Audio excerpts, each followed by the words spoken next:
Ovide, you're up.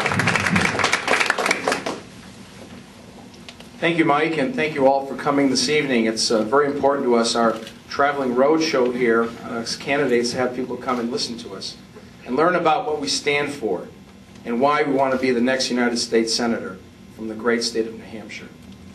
My name is Ovide Lamontagne. I'm a fourth generation New Hampshire native, the son of New Hampshire farmers and mill workers and dentists.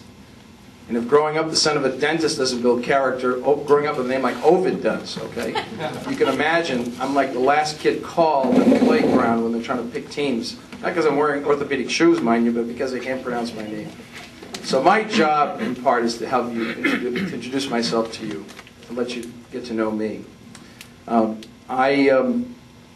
been doing this, not running for the U.S. Senate, but involved in Republican politics for about 25 years in New Hampshire. And Maureen can attest to that. Maureen Barrow's back here. She and I were actually on the same ballot in 1992 when I ran for Congress. Maureen was a candidate for Congress as well. In 1996, I was your Republican nominee for governor.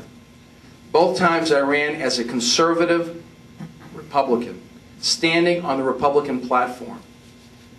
I've served as the Republican Platform Committee Chairman. I know the platform. And when I say to you, I want to be a Republican from New Hampshire, I don't mean I want to be part of the Republican Club in Washington. I mean I want to be an independent New Hampshire senator who stands on the Republican platform, on the issues and the values that I think are uniquely American. They're uniquely American because they rely on liberty, on freedom, on limited government, on living within our means, on national security, on protecting life, on affirming the values that we hold dear here in New Hampshire. I know these values. I live these values. And what we want to send to Washington, the person we want to send, who's somebody who's ready on day one to represent the people of New Hampshire. And I'll be that person. When I go to Washington, I'm not going down there to be part of the club, like I said. I'm going to go down there to be an independent voice for the people of New Hampshire. While you're my eyes and ears back here in New Hampshire, I want to speak about the integrity of the legislative process. I want to fight to balance our budget. One of the first things I'll do is move to repeal the stimulus package, which is pork barrel spending, at the hands of the majority in Washington. The stimulus package is another 2 or 3 years of spending. And it's not spending our money, it's spending our children's money. It's spending your money, young lady. And we shouldn't be doing that. It's a crime to do that. We're stealing from the next generation. We need to balance our budget by doing zero-based budgeting, which means look at every program, every department, decide what we can continue to afford, what things we need to consolidate, how we can do things more efficiently. And we need to do this very quickly. This is the most important election in our lifetime. And why is that? Because we are at a tipping point in terms of the spending by Washington. And the spending is the other side of the coin of government growth. Why is it that Washington thinks it knows the answers to our healthcare challenges?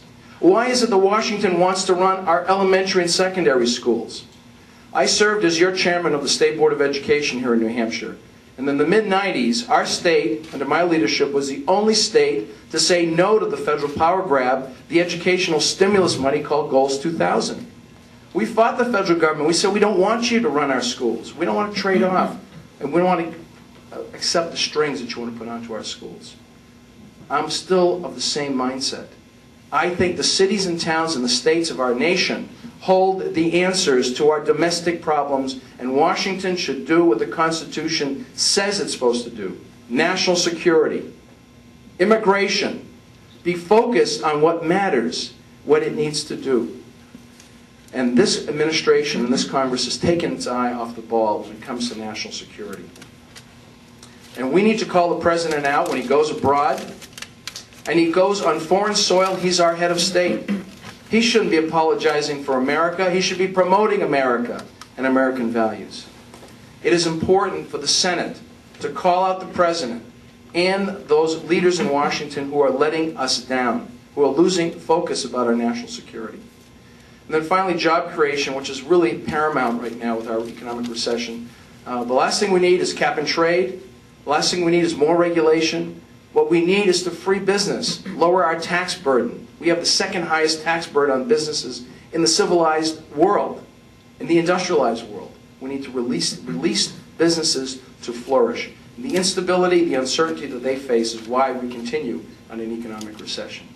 My website is Ovid 2010, I should say, ovid2010.com. Come and join us and join this grassroots campaign. Thank you very much. Thank you, Ovid.